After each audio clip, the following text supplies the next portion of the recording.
पढ़ेंगे नियंत्रण और समन्वय के बारे में, मनुष्य एनिमल्स के बारे में पढ़ेंगे और एनिमल्स में मनुष्य के बारे में पढ़ेंगे। जानते हैं सबसे पहला जो टॉपिक है ह्यूमन ब्रेन के बारे में जानेंगे, मानव मस्तिष्क के बारे में जानेंगे। ठीक है, जानते हैं हमारे शरीर का एक मेमोरी है। जिस तरह से कंप्यूटर में सीपीयू का क्या चीज करता है, मेमोरी का काम करता है, उसी तरह से हमारे दिमाग, हमारे शरीर में मस्तिष्क जो है सीपीयू का काम करता है। ठीक है, उसी अगर कंप्यूटर से सीपीयू हटा दिया जाए तो कोई काम का नहीं रहेगा, उसी तरह से हमारे शरीर से मस्तिष्क को हटा देंगे तो कोई काम का नहीं रहेगा। आइए इसी को बताते हैं। ये शरीर के कुल ऊर्जा का 20% अपने ओर अवशोषण करता है और ऊर्जा करता है जिसको हम खाना खाते हैं, पानी पीते हैं। ठीक है, उसे वो क्या पौष्टिक तत्व लेते हैं, उसे उसका 20% कौन लेता है, मस्तिष्क लेता है। और ऑक्सीजन जो लेते हैं हम लोग, ऑक्सीजन जो लेते हैं उसका 20 से 22% अवशोषण कौन करता है, हमारा मस्तिष्क करता है। ठीक है, आइए इसका जो वजन रहता है 1450 ग्राम रहता है, 1400 ग्राम भी रहता है। ठीक है, लगभग रहता है। और फीमेल में कम रहता है, कहीं 1200 ग्राम रहता है, 1100 ग्राम रहता है। ये फीमेल के मस्तिष्क का है।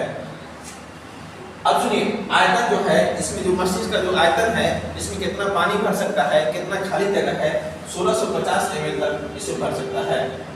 ब्रेन जो है तंत्रिका कोशिका से बना हुआ रहता है। तंत्रिका कोशिका न्यूरॉन से निर्माण होता है। नंबर ऑफ न्यूरॉन की संख्या इसमें देखिएगा 86 मिलियन। 1 मिलियन में 10 लाख होता है। 1 मिलियन में कितना होता है, 10 लाख होता है। और न्यूरॉन की संख्या इसमें 86 मिलियन है। ठीक है, मस्तिष्क से निकलने वाली तंत्रिका दो तरह से होती है। एक होती है कपाल तंत्रिकाएं और एक होती है मेरु तंत्रिकाएं। ठीक है, कपाल तंत्रिकाएं 12 जोड़ी होती है। एग्जाम में पूछते रहता है हमेशा कि बताइए कपाल तंत्रिकाएं की संख्या कितनी होती है, या मरु तंत्रिकाएं की, मेरु तंत्रिकाएं की संख्या कितनी होती है। का 31 जोड़ी होती है। जानते हैं दो तरह से काम करता है। अगर दायां हाथ का है तो क्या करेगा, ए साइड वाला काम करेगा, और दायां हाथ का है तो ए साइड वाला काम करेगा। इसके बारे में और जानते हैं, जब ब्रेन को हम गहराई से देखेंगे, मस्तिष्क को गहराई से देखेंगे तो इसमें एक हड्डी रहता है जो उसको ढका हुआ रहता है, उसे क्रेनियम कहते हैं। क्या कहते हैं, क्रेनियम कहते हैं। ये 8 भाग में बटा हुआ रहता है। 8 भाग में बटा हुआ रहता है। 8 भाग में बटा हुआ रहता है। ठीक है, ये ढका हुआ रहता है, ब्रेन को ढकले रहता है।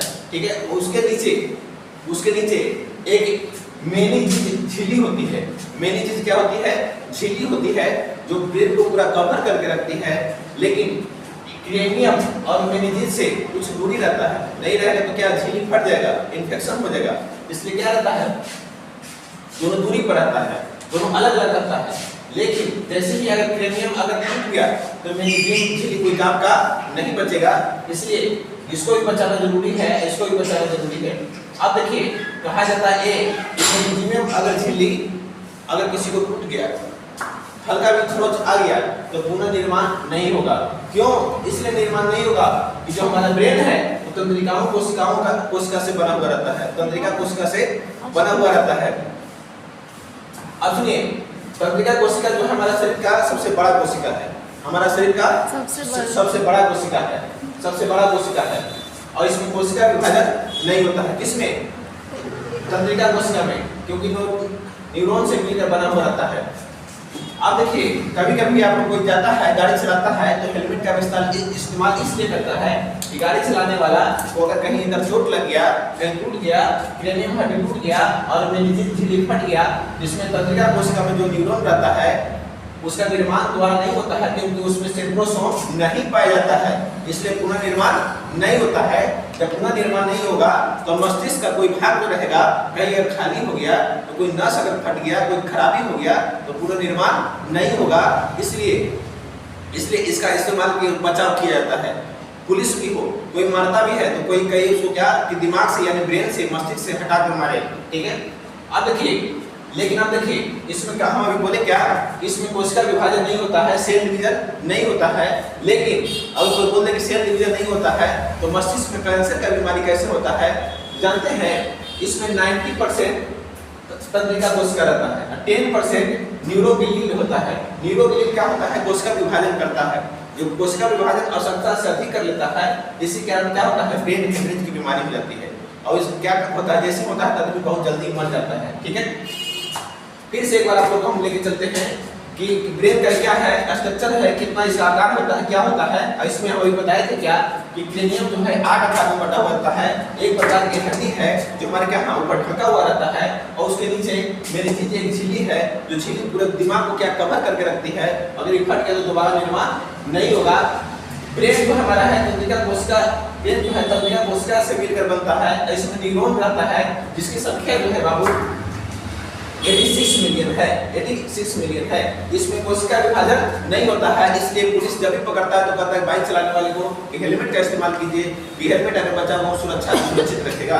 ठीक है, अब देखिए क्यों कोशिका विभाजन नहीं होता है, क्योंकि इसमें सेंट्रोसोम नहीं पाया जाता है। ठीक है, कोशिका विभाजन इसमें 10% होता है न्यूरोग्लिक के कारण, क्योंकि कोशिका विभाजन करता है और इसी के कारण क्या होता है, कैंसर की बीमारी होती है। नेक्स्ट पार्ट में और बताएंगे कि ब्रेन का कितना भाग में बांटा गया है और कौन सा भाग क्या काम करता है। ठीक है, धन्यवाद। इससे पहले जो पढ़े थे मस्तिष्क के बारे में ही जाने थे, ह्यूमन मस्तिष्क के बारे में, उसका आकार के बारे में जाने, उसमें ये जाने कि उसका आयतन कितना होता है, और ये भी जाने थे कि उसमें क्रेनियम नाम का एक हड्डी होता है जो 8 भाग में उसको बांट के रखता है, और उसके नीचे एक झिल्ली होता है जिसे मेनिंजाइट कहते हैं। चलिए उतना बात हम लोग जाने, और उसमें सेल डिवीजन क्यों नहीं होता है, सेल क्या होता है, ये सब जाने। आइए हम लोग जानते हैं मस्तिष्क को कितने भाग में बांटा जाता है। तो मस्तिष्क को 3 भाग में बांटा जाता है। पहला जो होता है बाबू अग्र मस्तिष्क, पहला क्या है, अग्र मस्तिष्क है, दूसरा है मध्य मस्तिष्क है, और तीसरा जो है पश्चिम मस्तिष्क है। ठीक है, तो सबसे पहले हम लोग अग्र मस्तिष्क के बारे में जानेंगे कि अग्र मस्तिष्क आखिर है क्या। ठीक है, तो जब अध्ययन के सुविधा से अगर देखिएगा, किताब से देखिएगा, जानकारी के दृष्टि से देखिएगा कि अग्र मस्तिष्क क्या है, तो जानते हैं अग्र मस्तिष्क जो है ना, इसमें 66% भाग होता है। इसका मस्तिष्क का अग्र मस्तिष्क केवल 66% भाग होता है, ओनली सिर्फ 66, यानी सबसे बड़ा भाग है। इसमें अगर अध्ययन करिएगा तो पहला जो आता है सेरिब्रम। सेरिब्रम जो काम क्या है, ये वृद्धि करता है, बुद्धि को वृद्धि करेगा, दिमाग तेज कराएगा, जानने की इच्छा को वृद्धि कराएगा। कोई सवाल ज्यादा करता है बच्चा, छोटा बच्चा से तेज रहता है, कोई चीज को पकड़ता है, सब कुछ करने का काम जो करता है, ये किसका काम है, सेरिब्रम का काम है। सेरिब्रम अगर काम सही से नहीं कर रहा है तो देखिएगा बच्चा भोंद या बेवकूफ हो जाता है। ठीक है, सेरिब्रम के कारण ही बच्चा क्या होता है, तेज हो जाता है। दूसरा इसमें आता है बाबू थैलेमस। थैलेमस दूसरा क्या आता है, थैलेमस आता है। ठीक है, थैलेमस के बारे में जानते हैं कि थैलेमस जो है बाहरी वातावरण को नियंत्रित करता है। जो बाहर में क्या है, गर्मी लग रहा है, ठंडा पड़ रहा है, क्या हो रहा है, नहीं हो रहा है, ये थैलेमस हमें जानकारी देता है। अगर अभी पंखा चालू कर दे तो ठंडा लगेगा, ये थैलेमस हमें जानकारी देगा। अगर गर्म कहीं जा रहे हैं, आग ऐसे पकड़े तो गर्म हमें महसूस हुआ, तो ये कौन जानकारी देता है, थैलेमस जानकारी देता है।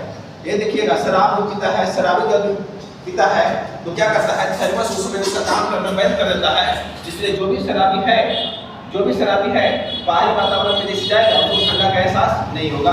अगर उसको आग को चला देगा तो आग को भी चल देगा, उसको मारेगा तो दर्द का एहसास नहीं होगा। किसके कारण, थैलेमस उसमें काम नहीं करता है। क्यों, क्योंकि शराब जैसे पीता है तो थैलेमस उसमें ज्यादा नशा आ जाता है, अल्कोहल के कारण थैलेमस काम करना बंद कर देता है। अब देखिए हाइपोथैलेमस। हाइपोथैलेमस तीसरा जो भाग है ये महत्वपूर्ण है। इसको महत्वपूर्ण ये चलते कर रहे हैं कि हमारे क्या करता है, हमारा सब कुछ पर नियंत्रण इसी का है।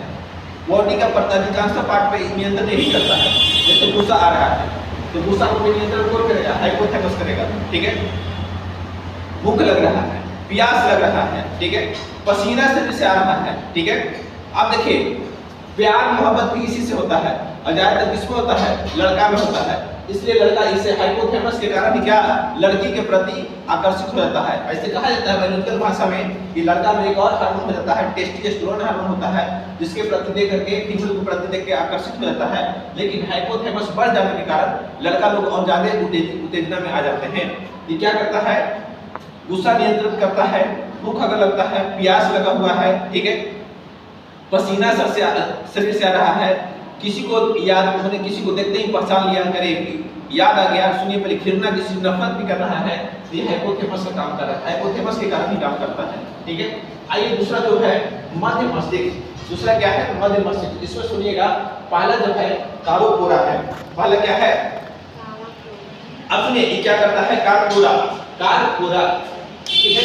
इसका काम क्या है बाबू, कि जो देखते हैं, जो बाहर हम दो चीज को देखते हैं, बाहर में क्या करते हैं, देखते हैं और देखते ही पहचान लेते हैं, ओ ये चीज है। जैसे देखते हैं कोई दोस्त बचपन का मिल गया, उसको देखते ही पहचान लिए, कोई दरवाजे पर आवाज दिया, खटखट ऐसे आवाज, बेल बजाया, आवाज दिया, आवाज सुनते ही क्या पहचान जाते हैं। ये कौन काम करता है, कार्पोरा काम करता है, मध्य मस्तिष्क में पाया जाता है। और सुनिए ये क्या करता है, देखते और सुनते ही तो पहचान देता है, लेकिन जैसे बुढ़ापा आता है, बुढ़ापा आता है तो ये क्या काम करना कम कर देता है, जिससे कारण जैसे जो आदमी बूढ़ा होता है, ओल्ड एज में चल जाते हैं, हम वो चाहे कोई हो तो क्या होता है, देखता है तो देखने में कम दिखाई देता है, तो बोलते हैं क्या कि दिखाई सही से नहीं दे रहा है, आंख कमजोर हो गया है। आंख तो कमजोर होता ही है, लेकिन कार्पोरा भी काम करना बंद कर देता है, सुनाई कम देता है, यानी कि आप सुनते हैं पहचानते नहीं है, कार्पोरा काम करना बंद कर देता है। ये कहाँ रहता है, मस्तिष्क के मध्य मस्तिष्क में स्थित होता है। तीसरा ये सॉरी इसमें देखिएगा, एक है क्या सेरिब्रल, या इसको वेंट्रिकल भी कहते हैं, ठीक है। अब सुनिएगा इसमें क्या है बाबू, कि हमारे जो कोई देखिए बहुत सारे कंपनी में पीए रहता है, अब तो प्रधानमंत्री के उप प्रधानमंत्री भी रहता है, सीएम के उप मुख्यमंत्री रहता है, उसी तरह से सेरिब्रल या वेंट्रिकल क्या करता है कि इसको कहीं कोई काम रहता है ना भेजने के लिए, स्पाइनल कॉर्ड तो यहाँ जो रीढ़ की हड्डी में, रीढ़ की हड्डी जो है, रीढ़ की जो हड्डी है उससे जुड़ा हुआ रहता है और ये पहुंचाने का काम करता है, कौन, सेरिब्रल काम करता है। अब सुनिए सेरिब्रल के बारे में हम लोग जाने। तीसरा है पश्च मस्तिष्क, इसके बारे में नेक्स्ट पार्ट में जानेंगे, तब तक के लिए धन्यवाद, ठीक है।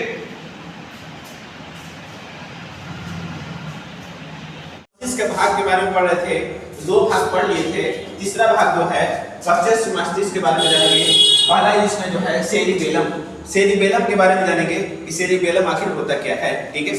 उसके बाद जानेंगे मेडुला के बारे में जानेंगे, ठीक है।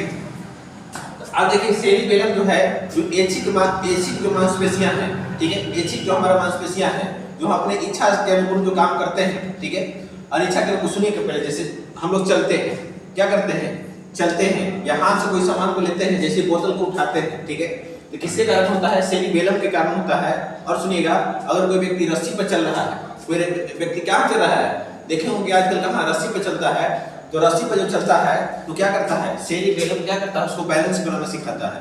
छोटा बच्चा जो घर में है तो चलने के लिए जब करता है, एक आगे जाता है, उसको लगता है गिर जाता है, सेरिबेलम के कारण क्या होता है, गिर जाता है, ठीक है, संतुलन क्या होता है, खो देता है। अब कोई व्यक्ति वही देखिए मौत के कुआं में देखिएगा कि हम लोग घर पे यहाँ रोड पर सही से बाइक नहीं चला पाते हैं, मौत के कुआं में देखिए पूरा स्पीड में क्या बाइक चला लेता है, तो उसका सेरिबेलम क्या रहता है, माइंड अपसेट रहता है कि हमको इस गति में चलाना है, फिर भी गिरता नहीं है, बाई चांस उसको गिर गया अलग बात है, किसके कारण, सेरिबेलम के कारण होता है। दूसरा इसमें आता है मेडुला, क्या आता है, मेडुला। मेडुला का कार्य क्या है कि क्या करता है कि ये भी नियंत्रित करता है, जैसे देखिए ये सब कुछ छींकना है, छींकना है, जिसमें मेरे अंदर में है नहीं, मस्तिष्क क्या करेगा, कुछ गया तुरंत ऑर्डर देगा किसको, मेडुला को, क्या मेडुला ऑर्डर देता है कि छींको, ठीक है। अब देखिए और क्या करता है, वोमिटिंग हो गया, अब चाह के भी वोमिटिंग रोक सकते हैं, नहीं रोक सकते हैं। खांसी आ गया तो खांसी को रोक सकते हैं, नहीं रोक सकते हैं, ठीक है। अब देखिए अंदर हमारे जो शरीर में अंतःस्रावी ग्रंथियां में जो आता है पीत जो है क्या, जैसे देखिए जहाँ पाचन तंत्र होता है जो हमारे भोजन को सड़ने से बचाता है, NCL, ठीक है, बहुत सारा ऐसे जो है अंदर एक इसी से स्रावित होता है और इसी से नियंत्रित होता है, इसके कारण मेडुला का कारण होता है, ठीक है। धन्यवाद। अगर आप वीडियो देखें, अगर अच्छा लगे तो लाइक और सब्सक्राइब कीजिएगा और शेयर कीजिएगा, धन्यवाद, ठीक है।